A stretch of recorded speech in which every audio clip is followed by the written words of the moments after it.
So moving forward, اب میں جس اسپیکر کو بلانے جا رہی ہوں, he is Rana Youab Khan. He was born and raised in Vehari, a small town in Southern Punjab, Pakistan, and trained for the priesthood in Karachi and worked for 10 years in the Diocese of Lahore. He also taught Hebrew at Oriental College and the University of Punjab. He was inducted in May 2017 as Rector of Crickhowell and Wales. He also gives advice on interfaith issues to the church in Wales and it's this year's winner of the Lambeth Award for Interfaith Dialogue. Over to you, Rana Saab. Thank you very much. I can see it's going to be a little bilingual. I will mainly be speaking in English, but a couple of things I will mention in Urdu as I can see the tone of the conference. Originally it was told it's going to be in Urdu, but it looks like it's going to be in English. But it doesn't matter what language we use, but it matters the message is communicated. الہامی کتب کا ہمارا تعلق کسی بھی مذہب کے ساتھ ہو وہ انتہائی اہم ہے. مسٹر صفی خصاص صاحب نے اپنے انٹرو میں اور دعا میں اس چیز کی طرف ہماری توجہ دلائی, اور جو communication I believe all of the speakers and those who are attending the conference would have received from Zan about what we are going to discuss. Peace, especially peace by reconciling our holy scriptures. I think it's significantly important, but I personally don't think there is a need to reconcile the scriptures, but there is a great need for us to reconcile ourselves. As الفاظ ان کا ایک اپنا تاریخی پس منظر میں معنی اور مفہوم ہوتا ہے, لیکن اس کے ساتھ ساتھ ہم اس کو کسی خاص پس منظر میں پڑھتے ہیں. تمام الہامی کتب, لیکن خاص طور سے میں جو بات چیت کروں گا that will be more specific from the biblical point of view, Christian and Jewish scriptures, but it may have implications on Islamic scriptures, I mean the Quran. What I'm trying to say is simply the reconciliation is highly needed among the readers of these scriptures, Christian, Jews and Muslims. کیونکہ ہم اپنے context میں اس کو پڑھتے ہیں اور اپنے context میں اس کو سمجھنے کی کوشش کرتے ہیں. کرسچن اور جوئش سکرپچرز میں جتنے بھی واقعات ہیں وہ غیر معمولی لوگوں کے ساتھ منسوب ہیں, لیکن غیر معمولی لوگ شاید اپنے دور میں اور انتہائی معمولی اور عام لوگ تھے ہم انسانوں کی طرح, لیکن اس کے ساتھ ساتھ ان کے ساتھ جو واقعات ہیں وہ بھی عام زندگی سے متعلق ہیں. کیسے کسی گڈریے یا کسی بھیڑیں چروانے والے شخص کو اللہ تعالیٰ نے کتنی بڑی برکات سے نوازا, کیسے کسی عام شخص کو جیسے حضرت داؤد علیہ السلام تھے ان کو بادشاہ بنا دیا گیا, اور بہت سے ایسے واقعات آپ ان کو بارہا پڑھتے ہیں. لیکن اس ٹاپک کو فردر اپنے پوائنٹ آف ویو سے ریفلیکٹ کرنے کے لیے فرام دا بک آف تورا, اس کے پہلی جو حصہ ہے جینیسس پیدائش کی کتاب, اس میں میں چند سٹوریز ہائی لائٹ کروں گا اختصار کے ساتھ جو انتہائی عام فہم ہیں. وہ قرآن اور بائبل دونوں میں شیئرڈ سٹوری ہیں, اور وہ Islamic, Christian and Jewish history میں اور ہماری کسی حد تک ہماری کس طریقے سے ہماری تھیولوجی فارم ہوتی ہے, ہمارا سوچنے کا انداز کس طریقے سے فارم ہوتا ہے, اور کس طریقے سے نفرت اور محبت کے جذبات ملی جلی ہماری تھیولوجی کے اندر انڈاکٹرین ہو کر آج تک ہمیں کسی طریقے سے لیڈ کرنے کی کوشش کرتے ہیں. ان کہانیوں کا میں تذکرہ کرنے کی کوشش کروں گا. مثال کے طور پر پیدائش کی کتاب یا جس کو دا بک آف جینیسس کہتے ہیں, اس میں پہلی سٹوری جو ہے وہ حضرت آدم اور حضرت حوا, ایڈم اینڈ ایو کے دو سنس جو تھے, قابیل اینڈ حابیل, قائن اور حابل, ان کا تذکرہ ہے. وہ دو بھائی تھے, ان میں آپس میں لڑائی ہوئی اور پھر نفرت انتہائی قتل تک جا پہنچی. اس کے بعد اگر ہم ان سٹوری کو اور آگے پڑھیں, حضرت ابراہیم کے علیہ السلام کے دو بیٹے تھے, اسماعیل اور اسحاق, آئزک اور اشمائیل, اور ان کے درمیان میں جو رکابت تھی وہ آہستہ آہستہ اور گلف اور زیادہ جدائیوں کے جا کر منتج ہوئی اور زیادہ بڑی. حضرت اسحاق کے دو بیٹے تھے, یعقوب, حضرت جیکب اور اسماعیل اور عیساؤ، ان کے درمیان بھی آپس میں جو خماست تھی یا جو لڑائی جھگڑا تھا وہ آگے آگے خاندان میں چلتا رہا۔ حضرت یعقوب کے 12 بیٹے تھے، جن میں موسٹ پرومیننٹ حضرت یوسف، جوزف اور ان کے باقی 11 بھائی۔ ان کے درمیان میں بھی، اور خاص طور سے حضرت یوسف کے خلاف جو نفرت تھی وہ کافی حد تک ان بھائیوں میں تھی۔ یہ جو میں نے 5 یا 4 سٹوریز 6 سٹوریز بتانے کی کوشش کی ہے، اس میں اگر آپ دیکھیں تو I am not going to be blaming all the men for this. اس میں خواتین کی بھی کچھ سٹوری ہیں، حضرت ہاجرہ اور حضرت سارہ کے بارے میں اگر آپ بائبلیکل ریکارڈ کو پڑھیں اور اس کے اندر اور زیادہ آپ کو سمجھ آئے گی۔ حضرت یعقوب کی جو بیویاں تھیں 2، اور ان میں سے وہ دونوں بہنیں تھیں، اور ان میں درمیان میں آپس میں کس طریقے سے اختلافات تھے۔ اب ان کا جو کنکلوژن ہوا ان ساری سٹوریز کا at the end of the book of Genesis, ہر سٹوری اپنے ہی اختتام پر ریکنسلیشن پر ختم ہوئی۔ مثال کے طور پر حضرت اسماعیل اور حضرت اسحاق دونوں بھائی تھے، پھر آخر میں ان کی جدائی ہو گئی، لیکن جب حضرت ابراہیم کی وفات ہوئی تو اسحاق نے، حضرت Isaac asked his elder brother to come so that we can both do the final ceremony of the burial of our father. تو حضرت ابراہیم کو انہوں نے بائبل کے مطابق اس وقت تک نہیں دفنایا جب تک ان کا بھائی اسماعیل ان کے پاس نہیں آیا، اور پھر ان کے درمیان میں ریکنسلیشن ہوئی۔ پھر ان ساری سٹوریز کو اگر آپ بائبل میں پڑھیں تو ہر سٹوری کا اینڈ جو ہے وہ ریکنسلیشن میں ہو رہا ہے۔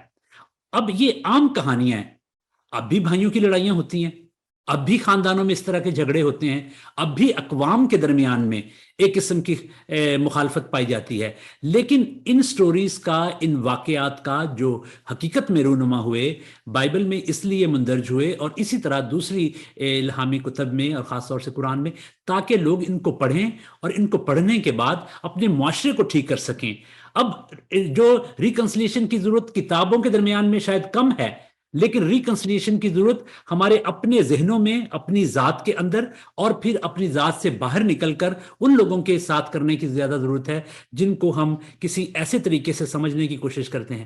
اب یہ صرف واقعات تاریخ میں رونما ہو کے ختم نہیں ہو گئے، ابھی تک ہمیں اسرائیل پیلسٹائن، مسلم جوش اور کرسچن جوش اور کرسچن مسلم ریلیشن شپ کے اندر ان واقعات کے جو تاریخ میں رونما ہو چکے ہیں ان کی ہمیں ریفلیکشنز نظر آ جاتی ہیں۔